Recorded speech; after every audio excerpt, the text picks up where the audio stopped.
Kenya is already in campaign mode ahead of the next general election, but a recent High Court ruling has raised questions over whether Kenyans should actually go to the polls. The court ruled that constitutionally, the presidential election was due in August of 2026 rather than 2027, but suspended the effect of that declaration, leaving the country on course for the planned 2027 election. This comes amid growing concerns over human rights and alleged abductions on Kenyan soil. A South Sudanese whistleblower reportedly abducted in Kenya remains unaccounted for. In detention in Uganda, So what does all this say about the state of democracy, the rule of law and political freedoms in Kenya? Joining us to expand the conversation is Kenyan Member of Parliament Maxwell Kariuki, who is joining us in studio. A very good evening to you and welcome. Thanks for joining us. Thank you very much. I'm glad to be here. It's a pleasure to have you. Awesome. I mean, just trying to make sense of, the court ruling. Perhaps we should start there. Mm-hmm. Has Kenya effectively been told that it got its election timetable wrong? Was it your reading of what the High Court has actually decided as we try and make sense of that ruling? Well, the ruling evoked a whirlwind of emotions among Kenyans. You get to understand something. The Kenyans are impatient and they are exasperated. So if the ruling was going to take effect, Kenyans wouldn't have a problem with that. But let me just answer that in a very simple way. Mm-hmm. The judge who gave this ruling suspended the ruling. She suspended the ruling in recognition that a snap election could not realistically or safely be organized within days. And then the practical impact of this is that general election date remains undisturbed. So we are not going into general elections anytime this year. The calendar remains unchanged. Okay. And we have to understand that if the ruling was again going to take effect, it would create some kind of national pandemonium and some type of chaos. So we are good for now. The ruling will be subject to interrogation up until after 2027. And that's when legal experts and legal minds will come together and begin to break down the exact meaning of that ruling. Okay. Yeah. So if the Constitution says the election was due in 2026, just for understanding, why should Kenyans wait until 2027? And does suspending the ruling perhaps solve the constitutional problem, or is it a point where it simply postpones it? Well, it's not postponed because the judge who gave this ruling had a very interesting way of breaking down this issue.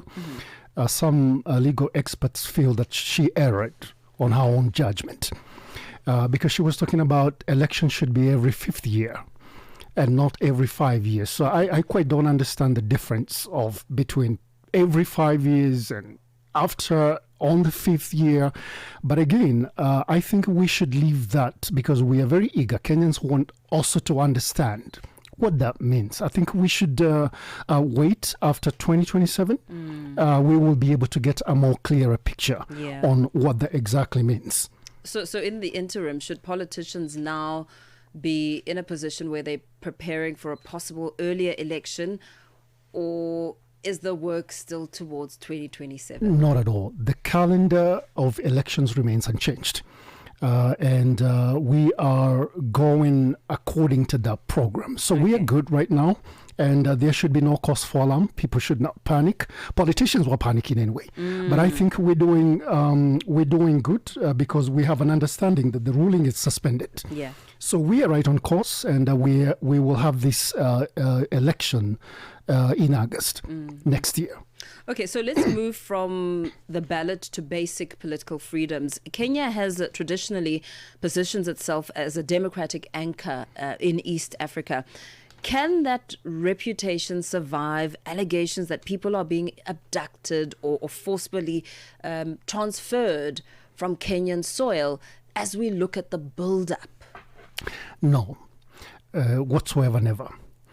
Under the current things unfolding in our country, abductions, enforced disappearances, extrajudicial police killings, what has become the modus operandi of this regime. I don't think Kenya can claim to be a regional democracy or a democratic leader, but our government has a constitutional mandate to protect its citizens. But what are we seeing on the ground, and especially for the last 4 years? It is the government that is devouring its own people and eating its own citizens. Perhaps, let's talk a little bit about the South Sudanese whistleblower. Right. Just expand on that. I mean, also, perhaps if you say it's the government devouring, what do you mean by that? Give us some depth around that. Ever since this regime came into office, abductions, extrajudicial killings have become the norm. They have actually skyrocketed. The South Sudanese citizen, Mr. Gaddafi, first of all, I want to say he should consider himself pretty grateful to his God that he lived to tell the story. Many people do not. I'll give you a picture. Under the government headed by President William Ruto, a couple of disturbing incidents have happened. Veteran opposition leader Dr. Kizza Besigye was abducted in Nairobi, in the very heart of our city. And he was illegally renditioned to Kampala, where he is being held in a military detention. Being tried in Uganda. In Uganda. Kizza Besigye is a Ugandan. He was in Kenya on a personal trip. And then some abductors abducted him from a hotel, blindfolded him, abandoned him in a car, and took him illegally to Uganda, where he's being held in a military detention, standing trial in a military court, and on trumped-up charges of high treason. Now, that's not the only disturbing story. There is a woman known as Maria Sarungi Tahai, a prominent whistleblower from Tanzania seeking asylum in Kenya since 2020. She escaped an abduction from Nairobi. And it is believed, and she truly believed, that she was to be transported back to Tanzania and to be handed to the government of Samia Suluhu Hassan, which she is a fierce critic. Now, I want to show you something. Uganda, President Yoweri Museveni, the female president of Tanzania, and President William Ruto, they seem to be birds of a feather. Because now people are being abducted from one country, illegally renditioned to another country, which is a very disturbing unfolding. Okay, so as you speak about what appears to be a pattern, I mean, you and I, as we speak this evening, these are mere allegations because no tangible evidence has been presented.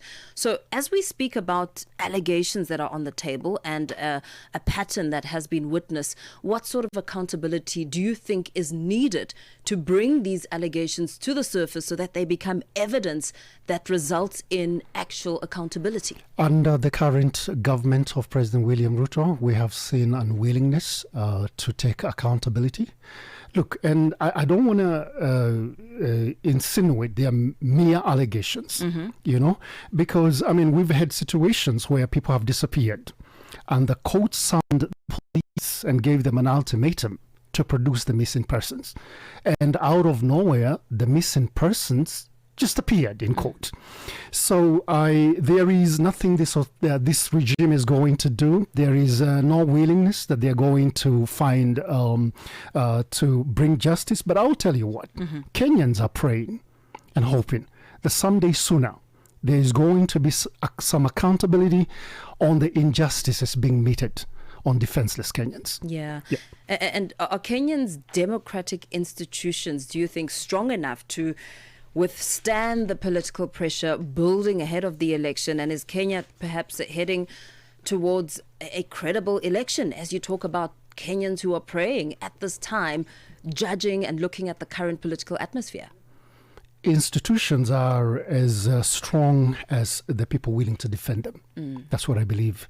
But I'll tell you, we have a disturbing thing that is happening in our country. We have government, I don't want to say the president, but well, he is the head of the government, who has shown a proclivity to destroy our independent institutions. I'll give an example. Our parliament, in which he holds the supermajority, has abdicated its role and its duty. The parliament is literally in bed with the executive. The Speaker of the National Assembly seems to be doing the biddings of the president, and he's treating our honorable, august house as his own classroom. Members of the parliament allied to the president no longer holds the government accountable. They no longer provide oversight. They do not legislate on laws that are pro the people. In fact, they legislate and support laws that are oppressive. You will remember the oppressive finance bill that almost burnt and broke up our country. Well, that bill, as we speak, has already been passed right now by these current members of parliament. Do you understand what I'm saying? Yeah. And yeah. So you know, as you speak, I'm thinking of what would happen in South Africa with all these allegations and concerns being raised, that, you know, this is where incidents like this, which have resulted in, things like the Madlanga Commission of Inquiry, the Zondo Commission of Inquiry, when it comes to state capture. I mean, what is the way forward in terms of putting all the allegations on paper and looking and demanding for some sort of transparency and accountability? Well, we've got to, if that was going to happen, and look, South Africa is a great country, I have to say that, because justice seems to be done. This country has got systems that seem to be working. Yeah. I don't think that will be the case in Kenya, in Uganda, in Tanzania, or in Ethiopia. But look, we've got to have the right kind of leadership. I mean, when we're talking about good governance, we have to think about the principles of transparency. And we want leaders, or rather, our countries are lacking leaders that want to be transparent and want to be scrutinized. You know what I'm saying? So I think for that, we would have to have leadership that is willing to be scrutinized and transparent. But I think at the moment we don't have. I'll tell you what, on institutions. A while ago, Barack Obama, while addressing Africans from Addis Ababa, this is what he said.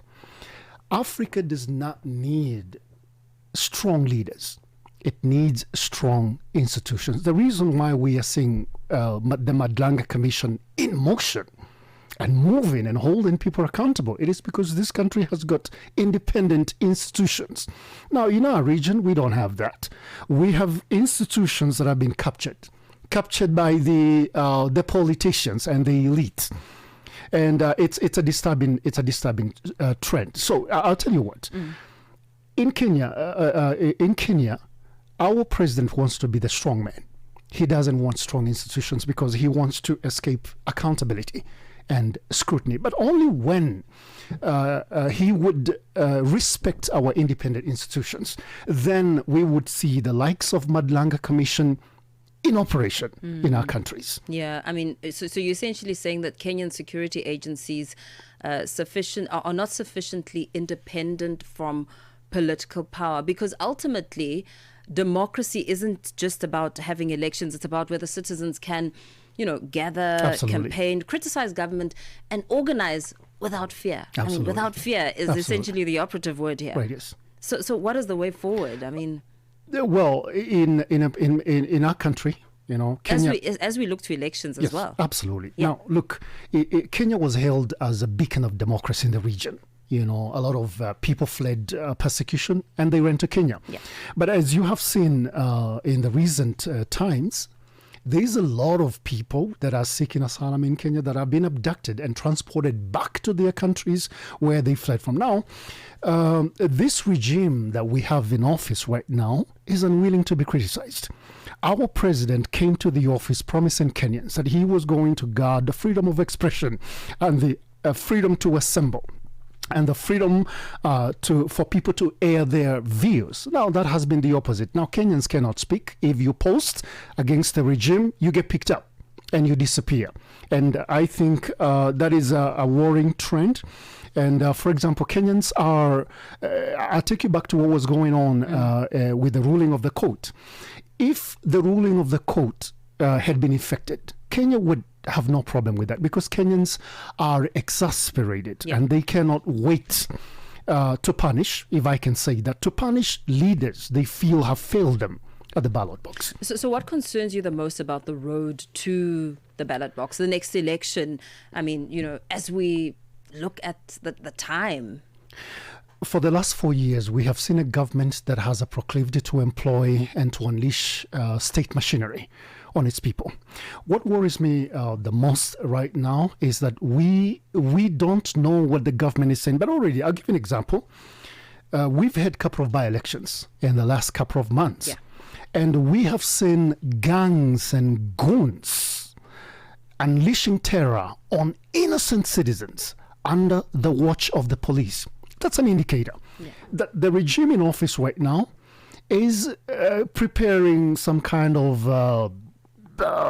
unleashing terror on the people, using state machinery to intimidate and to scare the people. So I'm concerned about electoral violence.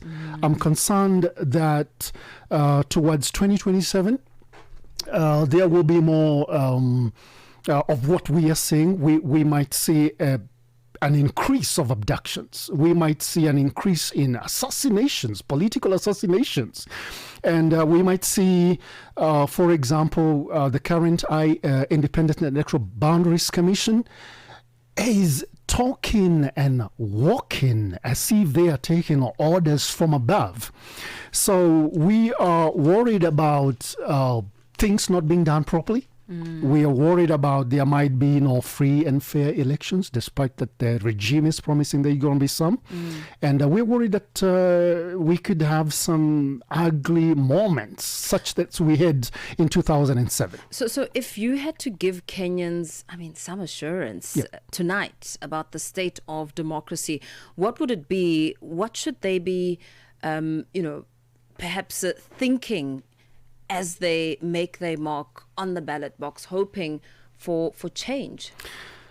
I would say to Kenyans that we have witnessed the effects of bad leadership for the last 4 years. We now understand that choices have got consequences. And it is up to us right now to get together, to get united, and to make the right choices. There is nobody who is coming from the outside that is going to help us redeem our country, but it is up to us to scrutinize leaders. It is up to us to understand that leadership, everything rises and falls on leadership. And if we're going to put back the crop of leadership that we've had for the last 4 years, we're going to bear the consequences for the next 5 years. So the time is now, and we have to do what is right. Absolutely. Thank you so much. Thanks for speaking to us. And really just unpacking the reality on the ground, the state of democracy, the rule of law and political freedoms in Kenya, as we try and get some insight on the campaign mode that's already in full swing. And of course, that conversation being expanded by Kenyan Member of Parliament Maxwell D. Kariuki. Thank you so much for your time. It's a pleasure. Appreciate that.